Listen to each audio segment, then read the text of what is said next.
আপনাদেরকে 7 আপ বলে আপনারা খাবেন কেন? 7 আপ আমরা খেলবো কে? আমি জন্ম দেব ছেলে, অন্য জন্য বাদ দেবো কে? আমি জন্ম দিছি, আমি বাদ দেবো।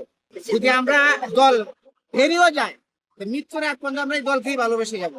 আজকের ম্যাচ হতে যাচ্ছে আমার মনে হয় যে one of the best match. যেমন গত ম্যাচ আমরা যেটা দেখলাম যে কেপ ভার্দের সাথে আর্জেন্টিনার ম্যাচ, এটা কিন্তু আমাদের এক্সপেকটেশন থেকে অনেক বেশি এক্সাইটিং ছিল। এবং আমরা বিশ্বকাপে আসলে এগুলাই আশা করি যে 4 বছর পর যেহেতু হয়, আমাদের এক্সপেকটেশন অনেক বেশি হয়। এবং ওই যে কেপ ভার্দের মতন দল যখন এত ভালো খেলছে, তখন আমাদের এখন এই যে ব্রাজিল বা আর্জেন্টিনা, ফ্রান্স এই টাইপের দলের থেকে আমাদের এক্সপেকটেশন এখন আরও বেশি হয়। তো সেই জায়গা থেকে মনে করি যে আজকের ম্যাচটা আরও বেশি এক্সাইটিং হবে। নরওয়ে অনেক ভালো একটা দল, আমরা দেখেছি তাদের বিগত ম্যাচগুলো অনেক ভালো খেলেছে। এবং যেহেতু আমি ব্রাজিলের সমর্থক, আমি ব্রাজিল নিয়ে খুবই খুবই বেশি আশাবাদী। আমার মনে হয় ম্যাচটা অনেক বেশি চ্যালেঞ্জিং হবে, বাট শেষ পর্যন্ত ব্রাজিল উঠে আসবে।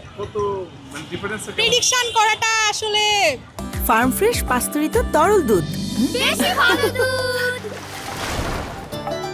খুবই টাফ, বাট আমার মনে হয় ব্রাজিল 2 থেকে 3টা গোল দিবে, সেখানে নরওয়ে। আমাদের বাচ্চা মারা লড়াই বলতে আমরা এটি জানি শুরু থেকে, আমরা আদর্শকে ভালোবাসি এবং দলকে ভালোবাসি। যদি আমরা দল হেরিও যায়, মৃত্যুর এক পর্যন্ত আমরা এই দলকেই ভালোবেসে যাব।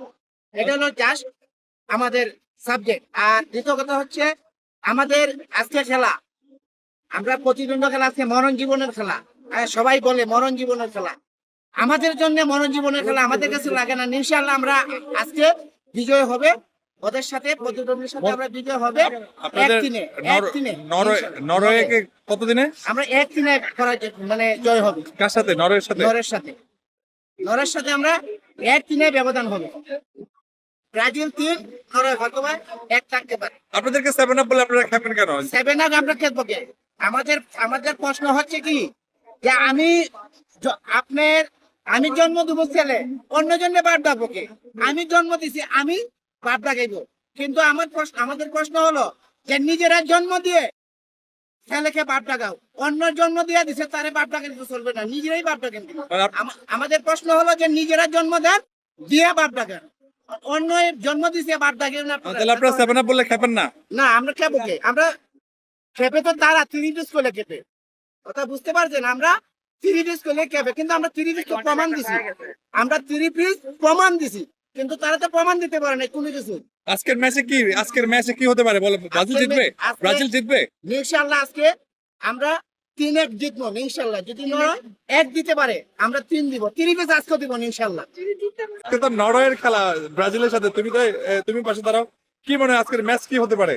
আজকে যে উনি যে এত কথা বললো, উনি যে বললো 7 আপ, ওরা তো আমাদের 3 পিস বললো। আমরা তো হাইস্ট 3টা গোল খাইছি হাইস্ট, ওরা হাইস্ট 7টা গোল খাইছে। 5টা কাপ কেমনে নিছে ওইটাই সন্দেহ। ওই মনে হয় ওই যে বাটপানি করে রেফারিরা ঘুষ খাওয়া 7টা কাপ নিছে। আবার বলে কি ওরা তো বাপ দাদা না, বলে 2002 সালে লাস্ট একটা কাপ দেখছে, এরপরে একটাও কাপ দেখছে।